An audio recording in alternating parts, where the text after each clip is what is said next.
நாளைக்கான வீடியோக்கான ஒரு ப்ரோமோ தாங்க வந்திருக்கு. ப்ரோமோ வந்து சூப்பராக இருந்துச்சு அப்படின்னு தாங்க சொல்லணும். நம்ம இந்திரா வந்து அந்த ரவுடியெல்லாம் அடித்து அவங்களுக்கு பயங்கரமான ஒரு தண்டனை கொடுத்துட்டாங்க அப்படின்னு தாங்க சொல்லணும். அதெல்லாம் பார்க்குறதுக்கு நம்ம சேனலை மட்டும் மறக்காமல் லைக் அண்ட் சப்ஸ்கிரைப் மட்டும் பண்ணிடுங்க. ஃபஸ்ட்டு எடுத்தோடனே அந்த அம்மா வந்து கால் பண்ணுறாங்கல்ல, அம்மா உடனே வாங்கம்மா, ஸ்கூலுக்கு வெளியில் வந்து குழந்தைகள் நாங்கள் நின்றுக்கிட்டு இருக்கோம், ரவுடி பையன் ரொம்ப அட்டகாசம் பண்ணிக்கிட்டு இருக்காங்க அப்படின்னு சொல்லிட்டு உடனே இந்திரா வந்து கொஞ்ச நேரம் வெயிட் பண்ணுங்கம்மா, நான் அதை வாரேன் அப்படின்னு சொல்லிட்டு ஸ்பாட்டுக்கு போயிடுறாங்க.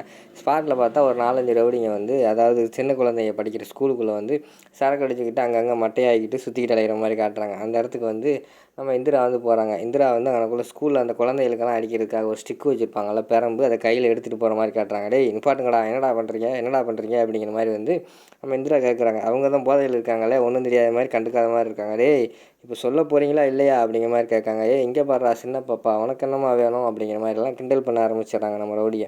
இந்திராவுக்கு வந்து பயங்கரமான கோவம் வந்துடுது. சரி இனிமேல் உங்ககிட்ட பேசிக்கிட்டு இருந்தால் அது கதைக்காகாதுன்னு சொல்லிட்டு அந்த பெரம்பு கம்பு வச்சு அடி 4 பேர்த்தையும் அடி வெளுன்னு வெளுக்க ஆரம்பிச்சிடுறாங்க. அவங்க அந்த அரை கிளாஸுக்குள்ளேயே அந்த ரூமுக்குள்ளேயே அங்கிட்டு இங்கிட்டு ஓடிக்கிட்டு இருக்கிற மாதிரி காட்டுறாங்க. இவங்களும் விடுற மாதிரி இல்லை, எல்லாத்தையுமே காலையும் கையிலையும் அந்த பெரம்பை வச்சு அடி வெளுக்கிறாங்க.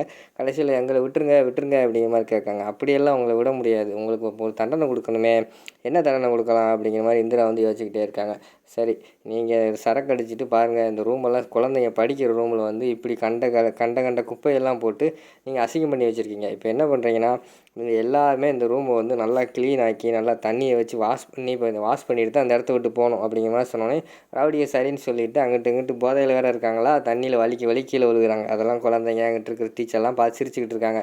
அந்த ரவுடிங்க அதுக்கடுத்து எல்லா இடத்தையுமே வாஷ் பண்ணி முடிச்சுட்டு, அம்மா இனிமேல் நாங்கள் வரமாட்டோம், என்னை விட்டுருங்கம்மா அப்படிங்கிற மாதிரி சொல்கிறாங்க. இங்கே பாரு, இனிமேல் இந்த இடத்துல கிடையாது, எந்த இடத்துலையுமே குப்பை போடக்கூடாது, நீங்கள் ஓடுங்க அப்படின்னு சொல்லிட்டு அந்த இடத்துல வந்து இந்திரா வந்து அவங்கள அடித்து துரத்திடுறாங்க. அதுக்கடுத்து வந்து டீச்சர் வந்து சொல்கிறாங்க, இப்போ தான் எனக்கு ரொம்ப நிம்மதியாக இருக்குது, நாங்களும் எந்தெந்த இடத்துலையோ போய் என்னென்னமோ கேஸ் கொடுத்து பார்த்தோம், யார் சொல்லி இவங்க கேட்காதவங்க, நீ வந்து கரெக்டாக அடித்து அவங்களுக்கு கரெக்டாக வந்து தண்டனை நீ கரெக்டாக கொடுத்துருக்கோமா அப்படிங்கிற மாதிரி வந்து டீச்சர் வந்து பாராட்டுற மாதிரி காட்டுறாங்க.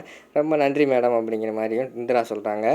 உடனே பக்கத்தில் இருக்கிற குழந்தையெல்லாம் இந்திரா வந்து கட்டி பிடிச்சிக்கிற மாதிரி காட்டுறாங்க. இந்திராவும் அந்த குழந்தைகளை வந்து பாசத்தோடு கட்டி பிடிச்சி நின்றுக்கிட்டு இருக்கிற மாதிரி காட்டுறாங்க. அதோட பார்த்திங்கன்னா அந்த ப்ரோமோ வந்து முடிச்சிடுறாங்க.